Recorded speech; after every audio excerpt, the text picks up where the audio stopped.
Hello everyone, welcome to my channel AK creation 9.0। I hope कि आप लोग सभी अच्छे होंगे और मस्ती से पढ़ाई कर रहे होंगे। तो गाइस, जैसा कि आप लोग को पता है कि मैंने NCERT की सीरीज स्टार्ट की, जिसमें मैंने अभी तक आप लोग को NCERT क्लास 6 की ज्योग्राफी की फर्स्ट लेसन ख़त्म किया। और बता दूं कि उसमें मैंने आप लोगों को कुछ इम्पॉर्टेंट पॉइंट भी बताए थे।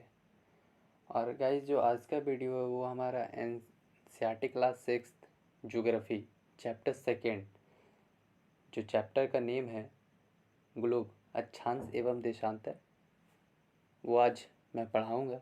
और इसे भी मैं 2 पार्ट में बताऊँगा। जो पहला पार्ट आज के वीडियो में ख़त्म होगा और दूसरा पार्ट कल के वीडियो में। तो गाइस, वीडियो में आगे बने रहने के लिए प्लीज़, अगर आप चैनल पे नए हैं तो चैनल को सब्सक्राइब करें, वीडियो को लाइक करें और अपने दोस्तों के बीच वीडियो को शेयर करें। तो गाइस, आप लोग से एक रिक्वेस्ट है कि अगर आप लोग वीडियो देखते हैं तो प्लीज़ इसे स्टार्ट से एंड तक देखें, तभी आप लोगों को वीडियो अच्छी तरह से समझ में आएगी, वरना समझ में नहीं आएगी।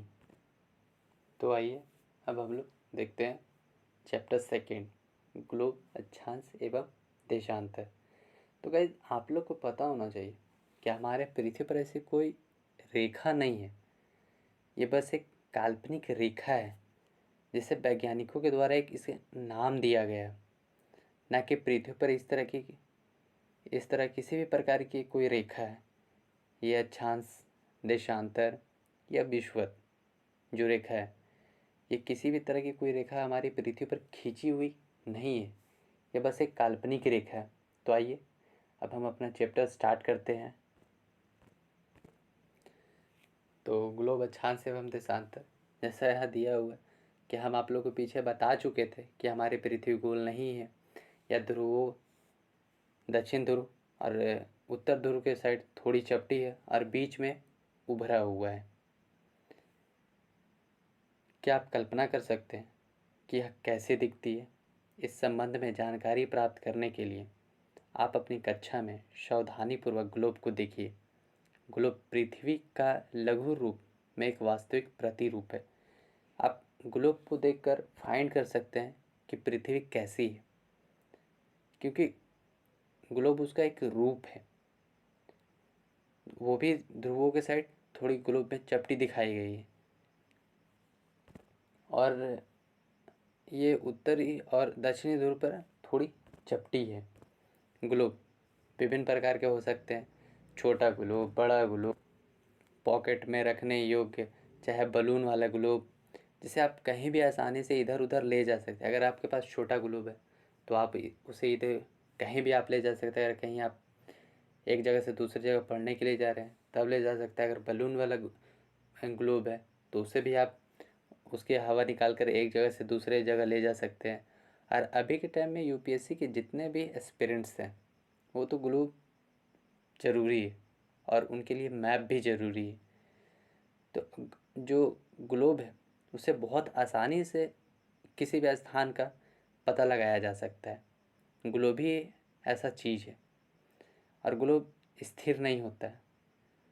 इसे उसी प्रकार घुमाया जा सकता है जैसे कुम्हार का पहिया या लट्टू घूमता है। बचपन में अगर आप लोग खेले होंगे तो आप लोग को याद होगा। ग्लोब पर देशों, महाद्वीपों तथा महासागरों को उनके सही आकार में दिखाया जाता है।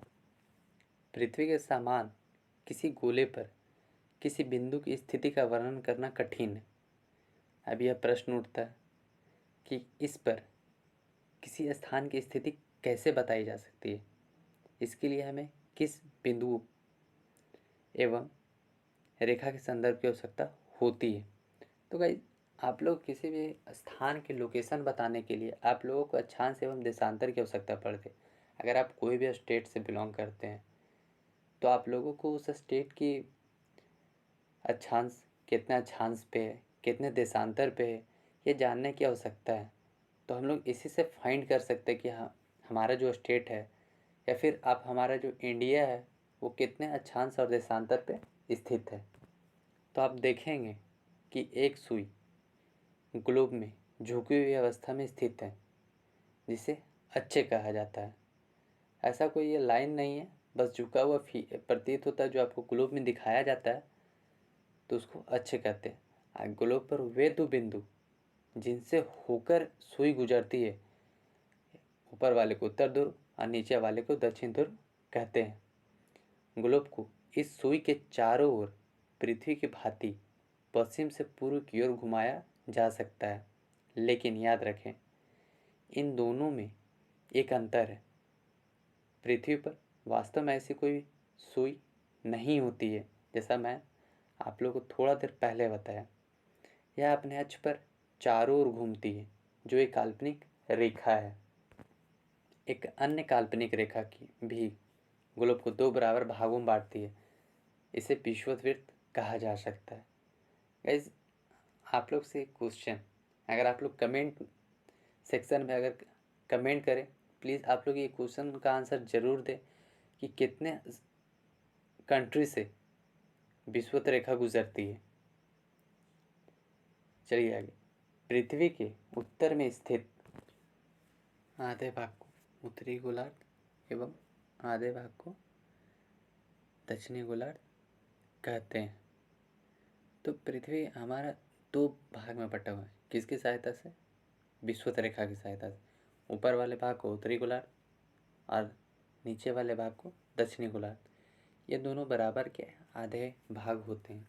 इस प्रकार विषुवत वृत्त पृथ्वी पर एक काल्पनिक वृत्त बनाती है एवं यह पृथ्वी पर विभिन्न स्थानों की स्थिति बताने का सबसे महत्वपूर्ण संदर्भ बिंदु है। विषुवत वृत्त से ध्रुवों तक स्थित सभी समानांतर वृत्तों को अक्षांश रेखाएं कहते हैं, चाहे वो उत्तर की साइड हो चाहे वो दक्षिण की साइड हो। हम पूरे अक्षांश को अक्षांश रेखा या समानांतर के नाम से भी उसे जाना जाता है। और अक्षांश को हमेशा किस में मापा जाता है? अंश में मापा जाता है। विषुवत वृत्त शून्य अंश अक्षांश को दर्शाती है, चूँकि विषुवत वृत्त से दोनों तरफ ध्रुवों के बीच की दूरी पृथ्वी के चारों ओर के वृत्त का 1/4 है, अतः इसका माप होगा 360 अंश का 1/4 यानी 90 अंश। इस प्रकार 90 अंश उत्तरी अक्षांश यानी उत्तर ध्रुव को दर्शाता है तथा 90 अंश दक्षिणी अक्षांश यानी दक्षिण ध्रुव को दर्शाता है। लेकिन टोटल जो हमारा अक्षांश है यहाँ पर 180 है, लेकिन हमारा विषुवत 2 बार रिपीट हो रहा है, जिसमें से एक माइनस होगा तो हमारा टोटल अक्षांश है वो 179 होगा, सॉरी 179 होगा, अगर हिंदी में मेरी गलती हो गई तो। इस प्रकार विषुवत वृत्त के उत्तर की सभी समानांतर रेखाओं को उत्तरी अक्षांश कहा जाता है तथा विषुवत वृत्त के दक्षिण स्थित सभी समानांतर रेखाओं को दक्षिणी अक्षांश कहा जाता है। उत्तर के साइड स्थित अक्षांश को उत्तरी अक्षांश और दक्षिण के साइड स्थित जो हमारे रेखा है उसको दक्षिणी अक्षांश कहते हैं। इसकी दूरी बराबर होती है, इसलिए प्रत्येक अक्षांश के मान के साथ उसकी दिशा यानी उत्तर या दक्षिण को भी लिखा जाता है। सामान्यतः इसे उ या द अक्षर से व्यक्त किया जाता है।